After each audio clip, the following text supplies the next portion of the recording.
உங்களுக்கு எவ்வளோ நிமிஷம்? 2-3 மினிட்ஸ் எடிட் பண்ணிக்கலாம். ஓகே.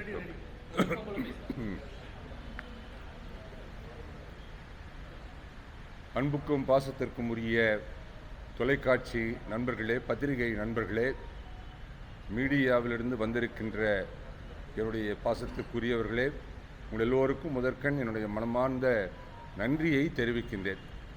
ஒரு ஷார்ட் நோட்டீஸில் நீங்கள் எல்லாரும் இங்கே வந்திருக்கிறீங்க.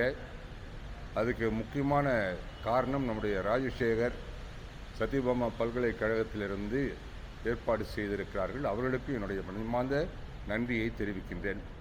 இந்த மீட்டிங்கினுடைய நோக்கம் ஆவடியில் அமைந்திருக்கிற கோடி அற்புதர் புனித அந்தோனியாருடைய திருவிழாவை கோலாகலமாக இந்த வருடம் கொண்டாடவிருக்கிறோம்.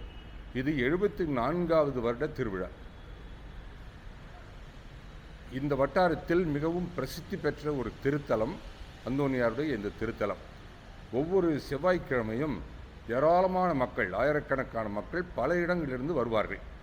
இதில் ஜாதி மத வேறுபாடின்றி எல்லா மதங்களைச் சேர்ந்தவர்களும், ஏனென்றால் உங்களுக்கு தெரியும், அந்தோனியார் என்றாலே உலகம் முழுவதும் பிரசித்தி பெற்றவர். மாதாவை நோக்கி எப்படி மக்கள் அலையலையாக போகிறார்களோ அதே போல் அந்தோனியாரை தேடியும் அலையலையாக வருவார்கள். ஏனென்றால் அவர் சக்தி வாய்ந்த புனிதர், கோடி அற்புதர் என்று சொல்லி அழைக்கப்படுகிறார். எந்த விதமான பிரச்சனைகளாக இருந்தாலும் தீர்த்து வைப்பார். நோய் நொடிகளை எல்லாம் குணப்படுத்துவார். குழந்தை பாக்கியம் இல்லாதவர்களுக்கு குழந்தை பாக்கியத்தை கொடுப்பார். முக்கியமாக தொலைந்து போன பொருட்களை கண்டெடுத்து கொடுப்பார். இன்னும் தீய சக்திகளால் பாதிக்கப்பட்டவர்களுக்கு விடுதலை கொடுப்பார். வேலை வாய்ப்பு இல்லாமல் கஷ்டப்படுகிறவர்களுக்கு வேலை வாய்ப்பை தருவார். இப்படி பயங்கரமாக மக்கள் வந்து சொல்கின்ற சாட்சிகளை பார்க்கும்போது நமக்கு உள்ளரிக்கும்.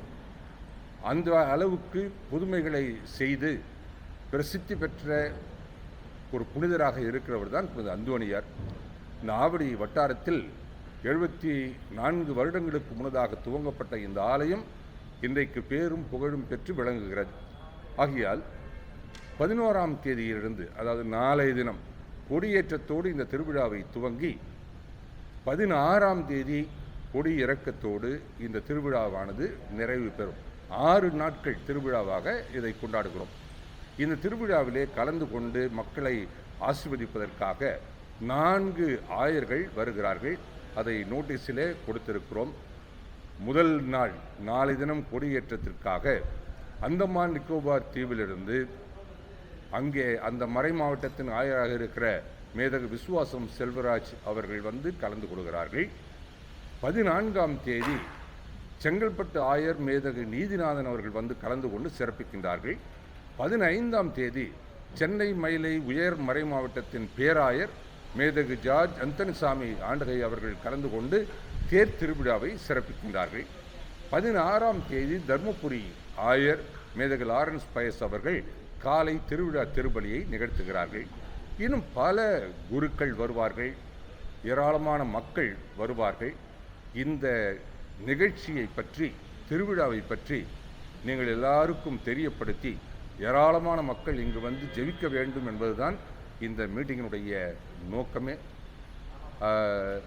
ஏனென்றால் இந்த 6 நாட்கள் பரிசுத்தமான நாட்களாக, அருளின் நாட்களாக, கடவுளுடைய கருணையின் நாட்களாக நாங்கள் பார்க்கிறோம். இந்த நாட்களில் வந்து எதெல்லாம் வேண்டிக் கொள்கிறார்களோ அந்த வரங்களை எல்லாம் அவர்கள் பெற்றுக்கொள்வார்கள் என்ற நம்பிக்கை எங்களுக்கு அதிகமாக இருக்கிறது. அதை வருடா வருடம் பார்க்கிறோம். இந்த வருடம் இன்னும் பெரிய அளவிலே இதை செய்யவிருக்கிறோம்.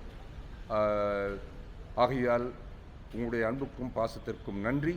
கோடி அற்புதர் புனித அந்தோனியாருடைய மகிமைக்காகவும் இந்த திருவிழா சிறப்பான முறையில் நடைபெறவும், ஆயிரக்கணக்கான மக்கள் இதிலே கலந்து கொண்டு இறை ஆசிரியரை நிறைவாய் பெற்றுச் செல்லவும் உங்களுடைய ஒத்துழைப்பை முழுமையாக கொடுக்கும்படி அன்போடு கேட்டுக்கொள்கிறேன். மீண்டும் உங்கள் வருகைக்கு என்னுடைய மனமார்ந்த நன்றிகளை சமர்ப்பித்துக் கொள்கிறேன். எப்படி இருந்தாலும் ஒரு 15,000 மக்கள் வருவாங்க இந்த 6 நாட்கள். எல்லா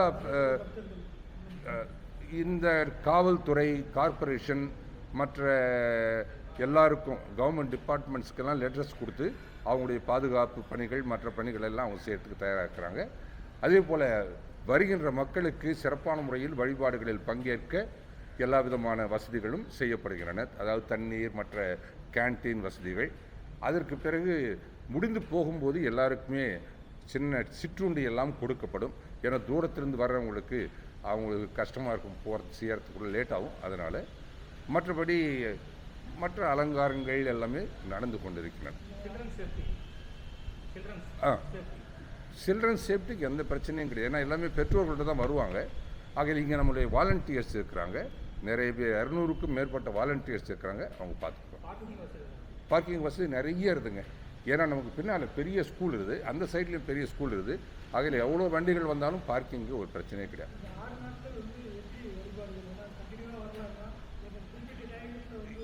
டெய்லி மெயின் வழிபாடு வந்து ஈவினிங் 6 o'clockலேருந்து 8:30 வரைக்கும்.